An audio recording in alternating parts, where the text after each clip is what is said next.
আসসালামু আলাইকুম everyone, welcome back to my channel. আজকে আমি করে দেখাবো খুব সহজেই চিনির পরোটা বা সুইট পরোটা, যেটাই বলেন না কেন। এটা চাইলে মধু দিয়েও করা যায়, চিনি দিয়েও করা যায়। প্রথমেই আমি একটা রুটি বেলে নিয়েছি, তার মধ্যে 1 চামচ চিনি দিয়ে, আপনারা চাইলে এর থেকে বেশিও দিতে পারেন। আমি এতটা মিষ্টি খেতে পছন্দ করি, তাই এরকমই দিলাম। চিনি দিয়ে এই যে দেখুন আমি কীভাবে ভাজ করে নিয়েছি। এটা আসলে বলে বোঝানো যাবে না, এটা আপনারা দেখলেই বুঝতে পারবেন, খুবই সহজ।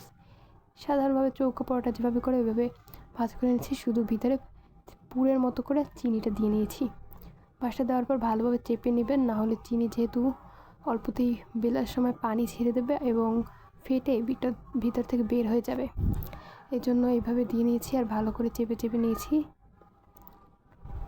এবং মেইন টুইস্টই হচ্ছে এর পিছনের অংশ কিন্তু শুধু পাতলা একটা পার্ট, আর সামনে কিন্তু 4টা লেয়ার পড়ছে, এই জন্য পিছনে একটু বেশি করে আটা দিয়ে নিতে হবে আর উপরে অল্প করে আটা দিয়ে নিতে হবে। তারপরে এই যে আমি ভিডিও করছি, এই জন্য 1 হাত দিয়ে বেলছিলাম। তারপর দিয়ে এখন ফাইনাল লুক এরকমভাবে আমি 2টো বেলে নিয়েছি পরোটা। এই দেখুন সামান্য চিনিতে পানি ছেড়ে দিয়েছে। এরপর আমি দ্বিতীয় যেটা করে দেখাবো সেটা হচ্ছে 3 কোনা শেপের যে পরোটাটা হয় সেটা কিভাবে করবেন। সেমভাবেই মাঝখানে আমি চিনি দিয়ে নিয়েছি আর এই যে সাইড চেপে চেপে লাগিয়ে দিচ্ছি। এভাবে লাগানো হয়ে গেলে একটু উল্টে নেব, যাতে বুঝতে পারি যে ওই সাইডেও কোনো লিক হয়েছে কি না। তারপর এটাকে এরকম ভালোভাবে বটে নিয়ে ভালোভাবে বেলে নিলেই হয়ে যাবে আমার 3 কোনা পরোটা। তো এটা আমি অফ ক্যামেরায় বেলে নিচ্ছি।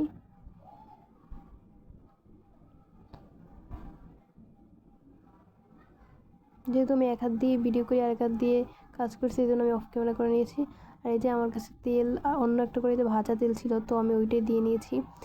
তেল দিয়ে নেবেন ফ্রাই প্যানে, একটু বেশি পরিমাণে তেল দিয়ে নিতে হবে।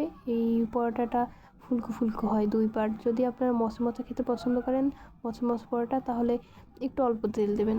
আমি এই যে যাতে 2 পার্ট হয় ফুলে, এজন্য দিয়ে নিয়েছি একটু বেশি তেল দিয়ে নিয়েছি।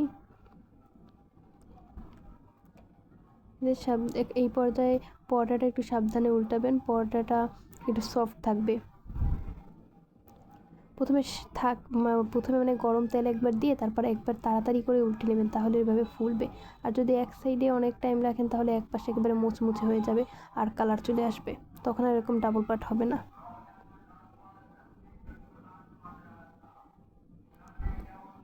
আমার রেসিপি ফলো করলে আপনারা পারফেক্টভাবেই এই পরোটাগুলো তৈরি করে নিতে পারবেন। আমি এখানে বেশি একটা মুচমুচে করে ভেজে নিয়েছিলাম। ভিডিও ভালো লাগলে লাইক, কমেন্ট, শেয়ার করবেন এবং চ্যানেলটি সাবস্ক্রাইব করে দেবেন।